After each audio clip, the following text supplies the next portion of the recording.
graça, a paz, o amor e tudo mais de bom que há em Jesus possa estar enchendo o seu coração. Amém? Que bom que você está aqui. Que bom que você escolheu estar na presença do Senhor para adorá-lo. Que bom que você escolheu estar diante de Deus. A Bíblia diz: buscai ao Senhor enquanto se pode achar, invocai-o enquanto Ele está perto. O que significa que haverá um dia, haverá um momento, quando o tempo de Deus, a oportunidade terá passado. Portanto, este é o tempo de Deus para você. Este é o tempo de Deus para nós. Esse é o dia da oportunidade de Deus para o seu povo e para aqueles que querem buscar ao Senhor de todo o seu coração. Nesta noite, e eu quero agradecer ao irmão Vanderlei por ter me convidado, no decorrer da semana, me ligado para poder trazer a palavra do Senhor aqui. Eu quero dizer que é um privilégio, é uma honra realmente, e já disse isso para o pastor Carlos, sempre que estiver em Cuiabá à disposição, gostaria de estar disponível para ajudar naquilo que for necessário. E eu louvo a Deus por esta oportunidade, eu louvo a Deus por esse privilégio. Para mim, como a palavra de Deus diz, é com temor e tremor que assumo esta responsabilidade, mas sei que o Senhor está nisso, e para a glória dEle, para a honra dEle, para o louvor dEle, é que eu disse sim para o irmão Vanderlei quando ele me convidou no meio da semana. E não se constrange, irmão Vanderlei, de ligar em circunstâncias como aquela. Mas, meus irmãos, há algo que tem me chamado a atenção nos dias atuais, há algo que tem despertado a minha atenção na nossa geração. E quando eu digo a nossa geração, eu incluo mais do que a minha geração dos anos 50 e 60, eu incluo a geração dos anos 70, 80 e 90, todos esses jovens e adolescentes. Uma coisa que tem me incomodado nesses anos, nessas décadas, é o tipo de fé que nós temos, que nós colocamos, que nós depositamos no Senhor. O que é fé? Todos estão aqui porque tem no seu coração algum tipo de fé. Mas a Bíblia nos fala da genuína fé. O que é a fé? O que realmente é a atitude de fé no Senhor.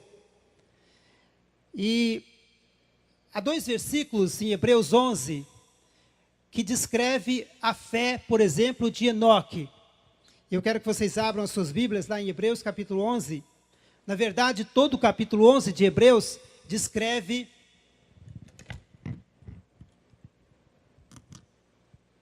todo o capítulo 11 de Hebreus descreve a fé de muitos homens e mulheres de Deus do passado. Esse texto, esse capítulo é às vezes chamado de a galeria dos heróis da fé, e descreve a fé de homens e mulheres que depositaram toda a sua confiança no Senhor e tiveram a sua recompensa, mas não imediatamente, como nós vamos ver daqui a pouco. Mas em Hebreus capítulo 11, versículos 5 e 6, nós encontramos uma referência a um homem, lá no Velho Testamento, lá no começo da Bíblia, chamado Enoque. E diz assim a palavra de Deus: pela fé, Enoque foi trasladado, significa arrebatado, para não ver a morte, e não foi achado porque Deus o arrebatara, pois antes da sua trasladação alcançou testemunho de que agradara a Deus. Ora, sem fé é impossível agradar a Deus, porque é necessário que aquele que se aproxima de Deus creia que Ele existe e que é galardoador, recompensador dos que o buscam. Se você voltar na história da Bíblia, você vai chegar ao capítulo 5 de Gênesis, lá bem no início da Bíblia, e no capítulo 5 de Gênesis você vai encontrar a história de homens que viveram e que morreram, homens que passaram por aqui por algum tempo, homens que deixaram pouco mais do que o seu nome e o quanto viveu. E eu acho interessante que você olhando alguns desses homens, é como se o capítulo 5 de Gênesis fosse uma espécie de cemitério. Fulano viveu tantos anos e morreu. Ciclano viveu tantos anos e morreu. Aquele outro viveu tantos anos e morreu. E por aí vai, nomes e nomes que ficaram gravados no texto bíblico, mas que apenas nos dizem que aquela pessoa viveu 900 anos, 915 anos, 930 anos e morreu. É como se fosse realmente um cemitério. Quando você está no cemitério, quando você vai participar do funeral de um amigo, de alguém, você vê o nome das pessoas ali, a data do nascimento, a data do falecimento, e às vezes tudo que se tem é o nome e essas datas. Eu fico pensando, é assim que nós gostaríamos de ser lembrados daqui a 100 anos? É assim que você gostaria de ser lembrado ou lembrada daqui a 100 anos? Fulano de tal, nasceu no ano tal, na data tal, morreu na data tal. Mas é interessante que olhando o capítulo 5 de Gênesis, nós vamos ver pessoa nasceu, viveu tantos anos, morreu, nasceu, viveu tantos anos, morreu. E então nós chegamos a este homem chamado Enoque. Lá no capítulo 5, 21 a 24 de Gênesis, a Bíblia diz que Enoque andou com Deus, agradou a Deus, e Deus o arrebatou. Ele não morreu. Primeiro homem na Bíblia diz que ele não morreu. E é interessante que na lápide desse homem está escrito: Enoque andou com Deus. Que legado ele deixou. Que legado cada um de nós pode deixar de fé? Alguém que andou com Deus, alguém que andou com o Senhor, alguém que viveu com Deus, alguém que cultivou uma vida de comunhão íntima com Deus, ao ponto de ser descrito como tendo andado com Deus. E foi isso que aconteceu com Enoque. A Bíblia nos diz que ele agradou a Deus. Como ele agradou a Deus? Lá em Hebreus, nós temos a resposta. Ele agradou a Deus por causa da sua fé. A Bíblia nos diz também sobre Abel, que Abel ofereceu melhor sacrifício do que seu irmão Caim, e por isso foi pela fé. Deus agradou do sacrifício de Abel, Deus agradou da oferta de Abel, Deus agradou do culto, da adoração de Abel, não porque era um animal, não porque envolvia o derramamento de sangue, apesar de que isso tem a ver com Jesus, o Filho de Deus, o Cordeiro de Deus que tira o pecado do mundo, mas o que, segundo Hebreus, o que identifica a oferta de Abel como tendo sido aceitável a Deus e mais aceitável a Deus do que a do seu irmão, é pelo fato de que a sua oferta foi oferecida com fé, porque sem fé é impossível agradar a Deus. O nosso culto, meus irmãos, o nosso culto, meus amigos que estão aqui, a sua adoração a Deus, o seu culto a Deus, você veio aqui para adorar a Deus, você veio aqui para servir a Deus, você veio aqui para conhecer mais a Deus. Se isso não é fruto de fé, se isso não for fruto de uma genuína fé e tiver qualquer outro motivo, você está desperdiçando o seu tempo e não está agradando a Deus. Você agrada a Deus quando o seu culto é fruto de fé, quando a sua adoração é fruto de fé. E foi isso que aconteceu na vida de Enoque, foi isso que aconteceu na vida de Abel, foi isso que aconteceu na vida de dezenas de homens e mulheres na Bíblia. Homens que viveram uma vida de fé. Mas o que é fé?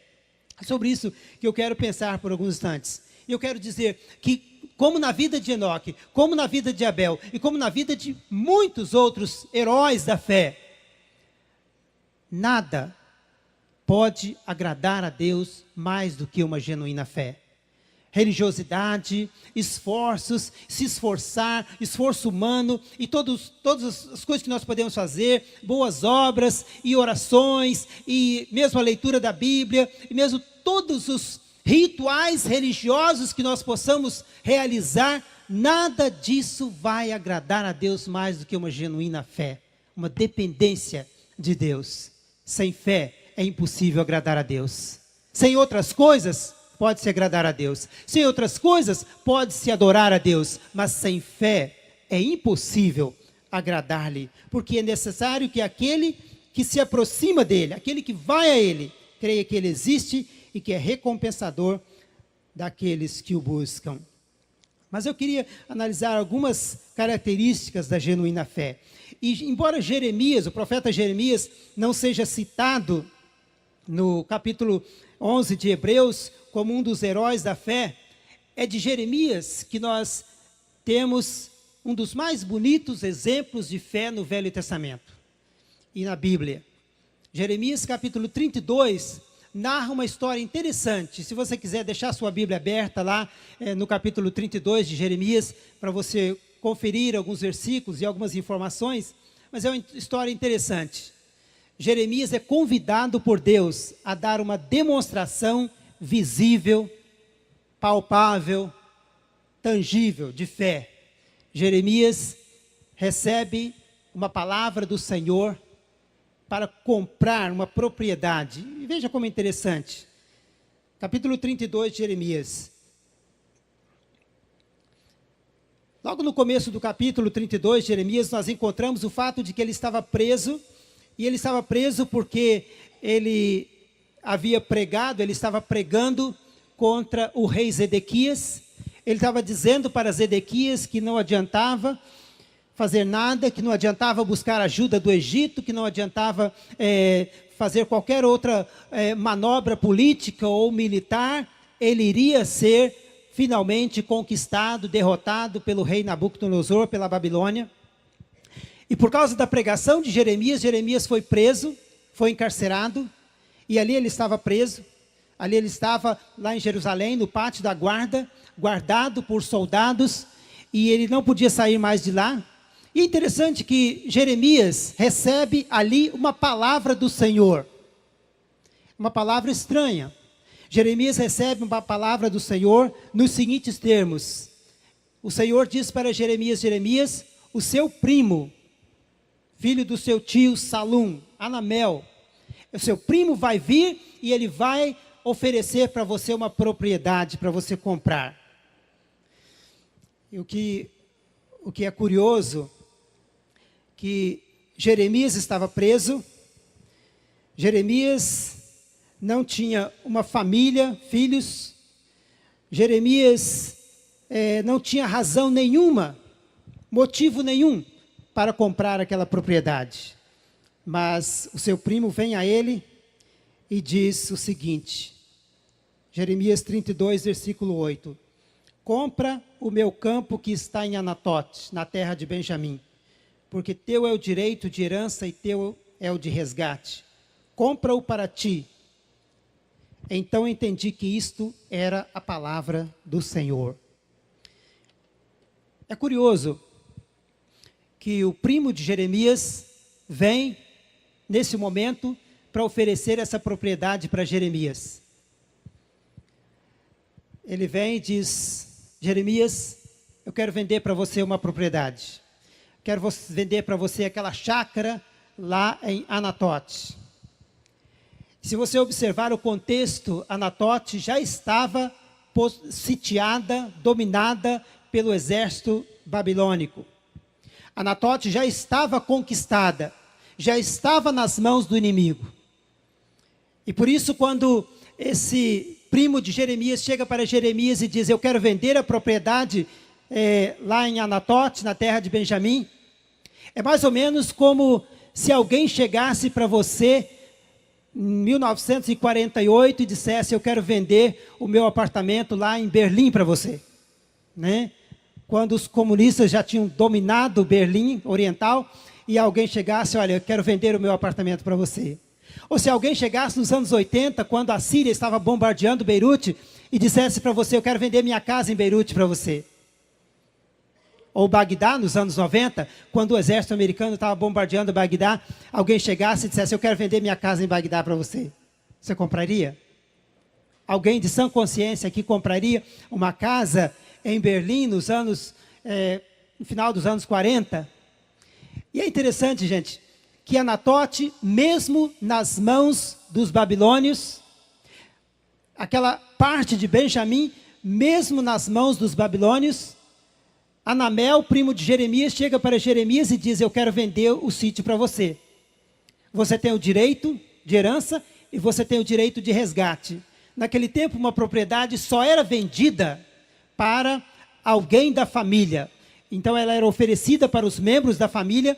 Quando estes renunciavam ao seu direito de compra, então a propriedade poderia ser vendida para outros. Então, Jeremias tinha o direito de compra por ser da família. E então, esse primo diz: eu quero vender para você. Por que Jeremias compraria aquela propriedade? Possuída, dominada já pelos inimigos, já sitiada pelos inimigos. Jeremias já estava idoso e não tinha nenhuma perspectiva de usar aquela propriedade, não tinha uma família e, portanto, não tinha para quem deixar, estava preso sem perspectiva de sair. Por que ele compraria? Ele comprou. Sabe por quê? Ele comprou porque ali no final do versículo 8, a Bíblia diz, Jeremias diz: eu entendi que isto era a palavra do Senhor. Isso era a palavra do Senhor. Não era um negócio da China, claro, mas era um negócio de cima. E as coisas, quando vêm do alto, é o melhor. A Bíblia diz que toda boa dádiva, todo dom perfeito, tudo que é bom, vem do alto. E Jeremias sabia que esta era a oportunidade dele dar um exemplo de fé, de confiança na palavra do Senhor. E aqui então ele compra, a Bíblia diz que ele compra aquela propriedade. Essa é uma demonstração de fé. Interessante. É uma demonstração de que ele cria que ainda se poderia usufruir, ou alguém usufruir aquela propriedade. Ele cria que, embora tudo estivesse acontecendo negativo, que o exército inimigo estava invadindo, que o exército inimigo ia derrotar Judá, ia derrotar Israel, mas que um dia Deus traria de volta aquele povo para a sua terra. E eles poderiam desfrutar, as gerações futuras poderiam desfrutar daquela propriedade. Mas é interessante, gente, que Deus fala para Jeremias: Jeremias, este é um negócio, é a hora, é a oportunidade de você dar uma demonstração de fé. E aqui nós encontramos algumas características interessantes da fé. A fé, ela deve ser palpável. A fé deve se expressar numa atitude. Jeremias expressa a sua fé de que Deus traria o povo de volta, a sua fé de que Deus iria restaurar a sua nação, a fé de que Deus iria restaurar Israel, a sua terra. Então, Deus iria trazer de volta aquele povo algum dia. Então, Jeremias dá uma demonstração visível de fé. A fé, gente, tem que ser uma atitude palpável. A fé tem que ser uma atitude visível, uma atitude que se possa medir. E então a Bíblia diz, versículo 9, Jeremias diz: eu comprei aquela propriedade. Eu comprei. Comprei, pesei o dinheiro. Naquele tempo o dinheiro não era contado, era pesado, né? Porque era prata, ouro. Eu comprei, eu pesei o dinheiro, eu assinei a escritura. E vários versículos nesse contexto, ele diz da sua atitude clara, óbvia, de fé no Senhor.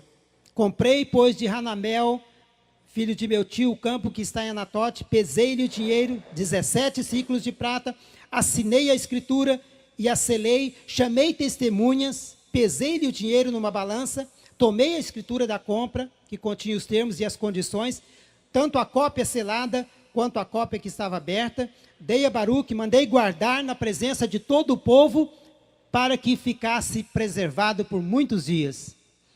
Jeremias, na presença de testemunhas, na presença das autoridades, e a Bíblia diz também na presença de muitos judeus que estavam ali reunidos, sentados no pátio ali do palácio em Jerusalém, Jeremias dá uma demonstração viva, palpável, da sua fé na restauração que Deus iria trazer para o seu povo. Nem tudo estava destruído, nem tudo estava derrotado. Jeremias cria, Jeremias sabia, Jeremias tinha consciência de que Deus iria trazer de volta o seu povo, de que ele tinha que dar neste momento uma demonstração visível da sua fé. e Ele deu. Mas é interessante que uma das características da fé é que a fé, genuína fé, ela não é imediatista. Ela não é imediatista. Nós vivemos numa geração imediatista, não é mesmo? Todos nós vivemos numa geração que queremos tudo muito rápido. Queremos resultados muito rápidos. Queremos coisas prontas na hora. E se o semáforo, o sinal abre para você e você demora 3 ou 4 segundos, a pessoa de trás já está buzinando para você, porque você está demorando muito para sair com o carro.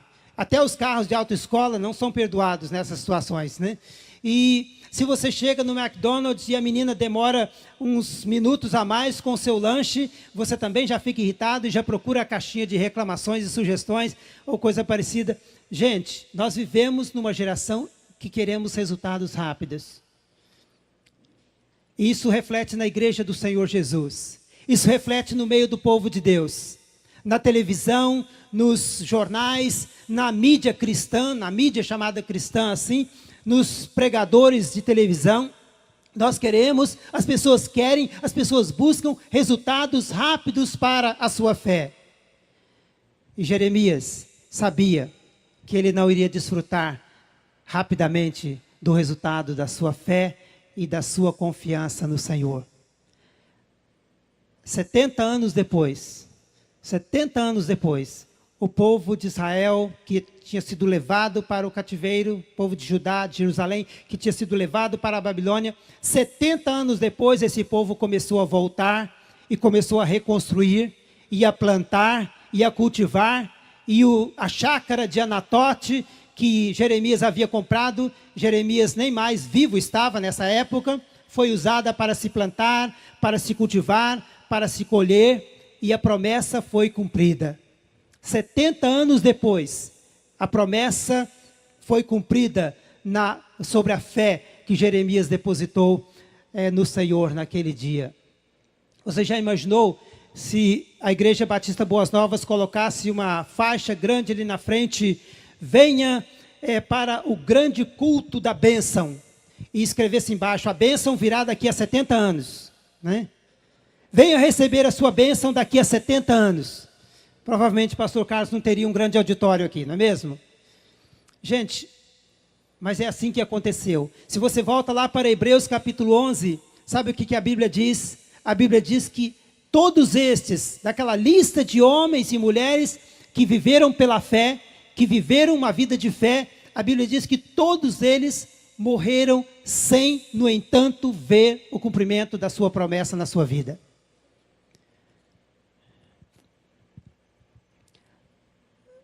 Passei numa determinada avenida e tinha uma placa assim, igreja tal, não vou citar o nome, venha buscar a sua bênção, né?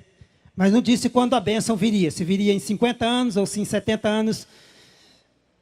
O fato é que muitas pessoas viveram uma vida de fé, uma vida de vitória, mas uma vida ao mundo, aos olhos do mundo, uma vida de aparente derrota. Homens que viveram a sua fé foram maltratados, foram expulsos das suas casas, perderam as suas famílias, foram espoliados dos seus bens, homens que foram crucificados, foram martirizados, homens que viveram a dramática aventura de uma fé genuína no Senhor, nunca, gente, viram o resultado da sua fé, mas eles olhavam para algo melhor no futuro.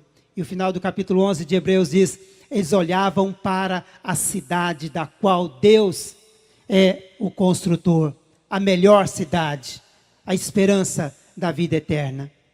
Portanto, a vida de fé, uma vida de fé, não necessariamente tem que ter resultados imediatos. E Deus honra aqueles que têm a sua fé genuína. Deus honra aqueles que colocam a sua fé no Senhor genuinamente. Mas olha lá para Hebreus capítulo 11, para o final daquele texto, onde a Bíblia nos diz que, Hebreus 11, a partir do versículo 33, os quais, por meio da fé, venceram reinos, praticaram a justiça, alcançaram promessas, fecharam a boca dos leões, apagaram a força do fogo, escaparam ao fio da espada, da fraqueza tiraram força, tornaram-se poderosos na guerra, puseram em fuga exércitos estrangeiros. As mulheres receberam pela ressurreição seus mortos, uns foram torturados, não aceitando o seu livramento, para alcançarem uma melhor ressurreição. A nossa fé olha para o futuro. A nossa fé está voltada para o futuro. A nossa fé está voltada para a ressurreição, da qual a ressurreição de Jesus é o primeiro fruto. Nós olhamos que essas mulheres receberam seus mortos pela ressurreição. A Bíblia nos fala de muitas pessoas que ressuscitaram. Lázaro, a quem Jesus ressuscitou, e outras pessoas a quem Jesus ressuscitou. Quando Jesus foi crucificado lá em Jerusalém, nos arredores de Jerusalém, a Bíblia diz que houve um terremoto e muitos sepulcros foram abertos e muitos ressuscitaram, mas todos estes ressuscitaram e morreram novamente. Mas Jesus ressuscitou uma vez por todas, para sempre, e está vivo à direita de Deus. E a vida de fé que vivemos não tem que ter o resultado imediato, não tem que ter o resultado aqui e agora, mas a vida de fé que vivemos no Senhor, ela olha para a ressurreição final, para a vinda de Jesus e para o cumprimento da promessa de Deus. Deus tem um propósito para a sua vida. E a Bíblia diz, sem fé é impossível agradar a Deus. Quando nós voltamos para Deus, quando nós buscamos a Deus, nós devemos buscá-lo com genuína fé. Não com aquela fé interesseira da nossa geração, não com aquela fé imediatista do nosso tempo, não com aquela fé abstrata e às vezes filosófica, mas com uma fé genuína que se expressa através de uma atitude palpável, visível, como foi a de Jeremias. Mesmo que o resultado não venha já, imediato, Deus tem um propósito, Deus tem um plano. E todas as coisas contribuem para o bem daqueles que amam a Deus. Um dia, as pessoas vão olhar para trás e a fé dos seus pais, dos seus avós, dos seus bisavós, foi uma bênção na sua vida. Eu olho para a vida da minha família e há um século, mais de um século atrás, o meu bisavô entregou a vida dele para Jesus. E foi salvo. E ele orava. E ele provavelmente não viu muitos resultados daquilo que Deus haveria de fazer na família dele, dos seus filhos e dos seus netos e dos seus bisnetos e outras gerações mais. Então nós não podemos esperar resultado imediato.